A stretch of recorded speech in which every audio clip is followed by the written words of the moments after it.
back to Her Perspective.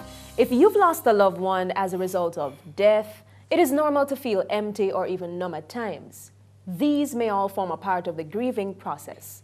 While grieving, you may notice physical changes such as trembling, nausea, trouble breathing, muscle weakness, dry mouth, or especially trouble sleeping and eating. You may even experience occasional outbursts of anger. Almost everyone in grief also experiences guilt. Guilt is often expressed as, I could have, I should have, or I wish I would have. People in grief may have strange dreams or nightmares, be absent-minded, withdraw socially, or lack desire to return to work. While these feelings and behaviors are normal during grief, it is important to know that they will pass. Now, joining us to learn more about this topic are Dr. Grace Kelly, chairperson of the Department of Behavioral Sciences at the Northern Caribbean University, who's done extensive studies in this area, as well as Ms. Ruby Redway, registered nurse at the Mandeville Hospital. She also serves as the ward sister, one who has had to deal with this thing called grief several times. Ladies, thank you for joining us. And Grace, we're going to ask you, we want to set the stage. Tell us, what is grieving? Grieving can be defined as a process that one goes through after they have experienced severe hurt. In defining grief, one has to look also in terms of the scope of grief. Grief is no respecter of person. It goes across individuals of any educational background, social status. It affects them because what happens is that the moment you are alive, you become alive, you are in a position to experience different emotional changes when something happens.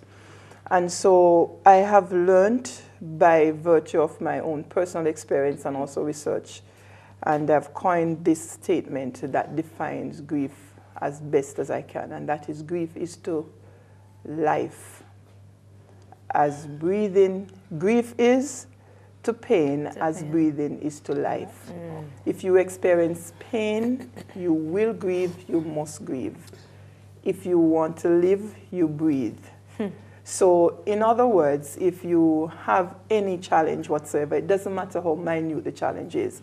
It could be the loss of a fingernail. It could be the loss of a pet. It could be the loss of a loved one. It could be the loss of a relationship. The loss of an opportunity. Say, for example, you're positioning yourself for a promotion and that doesn't come through. People grieve over that. So it's not just about death and dying. Grief is said to be natural and it is as real as we are sitting here. So it is not something that you can hold and touch, but the symptoms of grief, and those are the things you experience, that's when you know that you are grieving. And one may ask, you know, how does one know whether or not they're grieving? Whether or not you know you're actually grieving as long as you have experienced hurt. There are different types of grief, and it's very important for us to understand that. There is one we call the anticipated grief, anticipatory grief. So that grief comes when you're anticipating something to happen and it finally happens. There is the complicated grief. Complicated grief, when you speak about complicated grief, you're talking about someone who may have had several deaths in the family. I've learned of a family within 1 year they had a minimum of 6 deaths. So before you grieve over this situation, another situation happens. And so it complicates the thing. So that is why it is called complicated grief.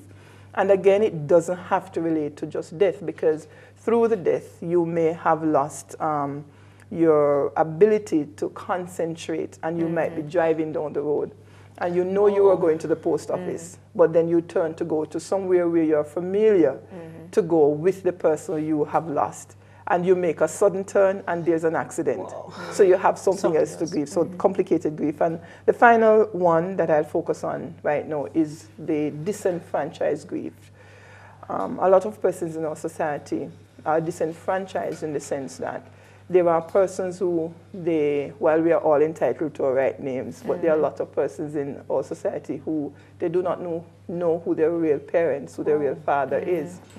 And disenfranchised grief could be that you have just learned maybe a week before that this person is your father, and the only way you find out is because the person might have been in the hospital and they were doing some checks to get blood or whatever, and you find out, oh, so somebody told you that's your dad.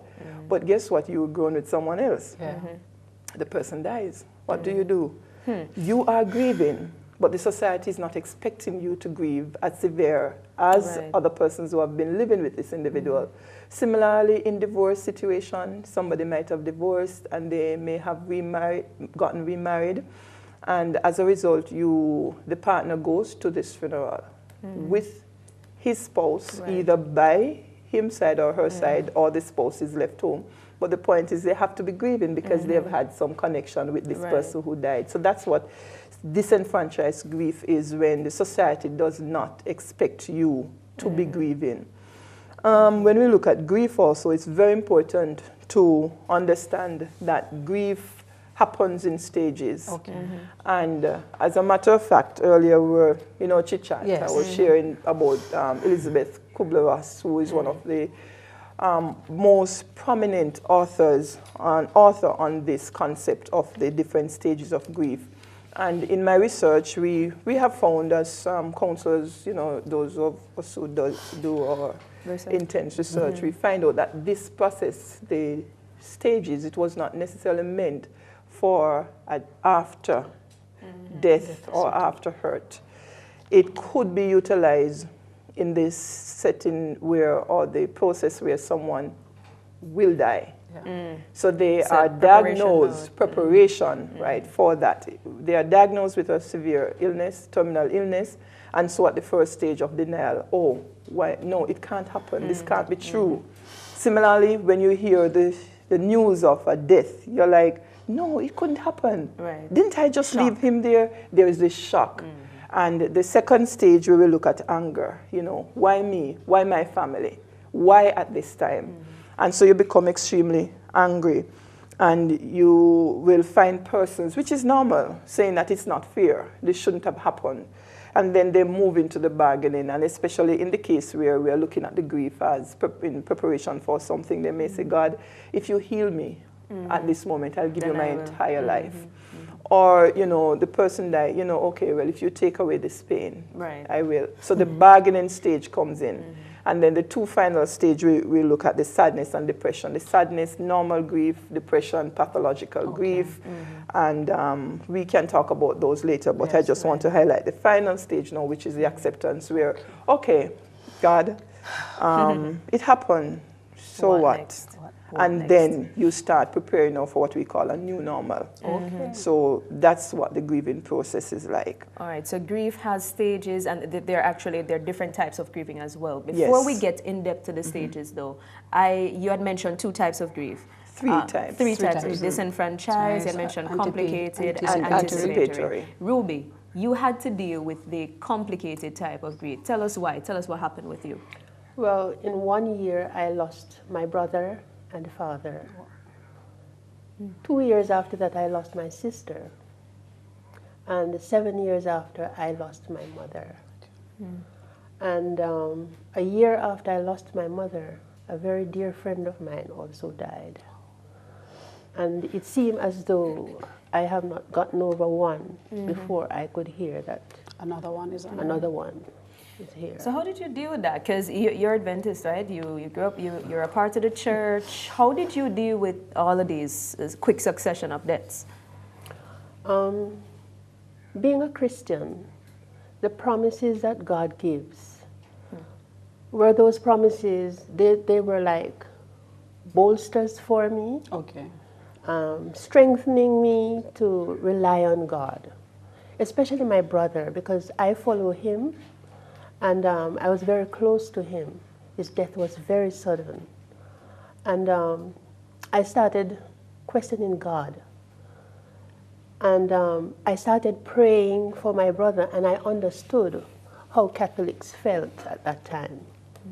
Right? I asked the Lord if there was even a shadow of sin to cover it for me. And then I was given 4 promises. one in Hebrews that says that the forerunner for us is entered into the holy place. And he will have a desire for the work of his hands. And I got a song, Jesus is merciful, Jesus will save. Okay. And while I was going home to my mother, that 5:30 a.m., I was there talking to the Lord, and I was nudged to look in the clouds, and I saw the rainbow just came out. And I said, thank you, covenant-keeping God. And by the time I closed my eyes and said that and opened it, it disappeared. Okay. And those 4 promises have kept me. But wasn't your grief anticipatory in some sense of the word? I mean, we were talking off air, and you had mentioned that you believe that the Lord had spoken to you and told you to write. Take us through that. Yes. December 2002, I was told 2003 is going to be the year of death, so begin to write. I really didn't take it seriously, but I wondered who it was. By January 2003, my father was diagnosed with gastric cancer. And so I just took it.